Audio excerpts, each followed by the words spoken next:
politik berteraskan kebencian, ketakutan dan yang cuba memecah belahkan masyarakat tidak membuka peluang pekerjaan. Politik perkauman tidak menurunkan harga barang. Fitnah tidak membina rumah mampu milik. Hasutan tidak membawa masuk pelaburan-pelaburan yang baru. Pakatan Harapan menyeru supaya semua parti politik menghormati undang-undang pilihan raya dan memastikan kempen yang berbaki mungkin kurang 6 hari lagi berlangsung secara matang, berhemah dan berasaskan fakta. Bertandinglah dengan dasar, bertandinglah dengan rekod dan prestasi. Bawalah cadangan-cadangan dan penyelesaian.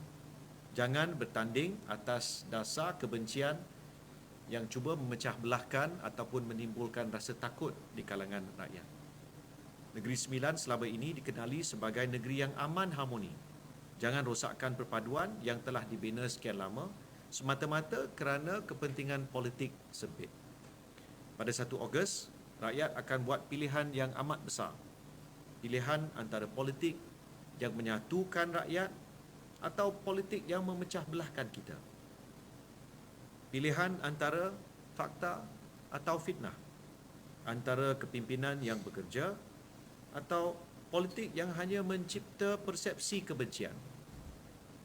Pakatan Harapan akan terus menawarkan politik yang sederhana, inklusif, yang membina dan menyatu padukan rakyat.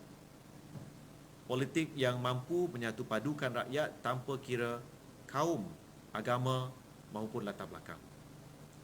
Negeri Sembilan tidak perlukan politik kebencian.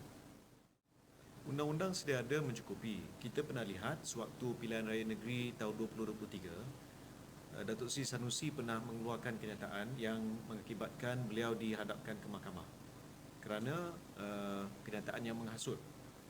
Jadi saya rasa sepatutnya kita semua cukup matang, faham bagaimana untuk elak daripada menyentuh isu-isu ini. Undang-undang sedia ada memang cukup. Dan yang bagi saya lebih penting ialah kita jangan menggunakan isu-isu seperti ini untuk meraih undi. Kerana seperti Datuk Dr. Hatta sebutkan tadi, boleh raya undi tapi terbakar rumah. Jadi itu bukan satu keadaan yang baik. Hanya untuk memegang kuasa sanggup membakar sentimen perkauman dan merosakkan perpaduan. Apatah lagi sekarang kita sudah memasuki bulan kebangsaan, yang mana kita akan sambut Hari Merdeka dan Hari Kebangsaan dan Hari Malaysia tidak lama lagi. Jadi sudah pasti ketua-ketua pentadbiran bagi negeri-negeri dan juga semua wakil rakyat, semua yang berhasrat untuk menjadi wakil rakyat, sepatutnya inilah saat dan ketika mereka keluar dan memupukkan perpaduan di kalangan rakyat, bukan memecah belahkan rakyat. Ini mungkin peluang rakyat buat penilaian dan menolak politik perkauman bagi pilihan raya supaya ia menjadi satu isyarat supaya pemimpin selepas ini kan ini yang masyarakat mahu pilih mahu perbelanjaan yang lebih progresif. Benar. Jadi pilihlah parti yang memupukkan kesatuan rakyat dan perpaduan di kalangan rakyat, bukan mereka yang nak memecah belahkan kita atas dasar seperti yang kita baru dengar lah. Jadi pilihlah yang boleh menyatu padukan rakyat.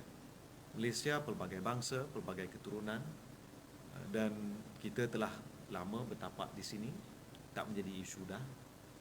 Dan kita lihat respon yang sangat keras daripada beberapa parti terhadap individu tersebut.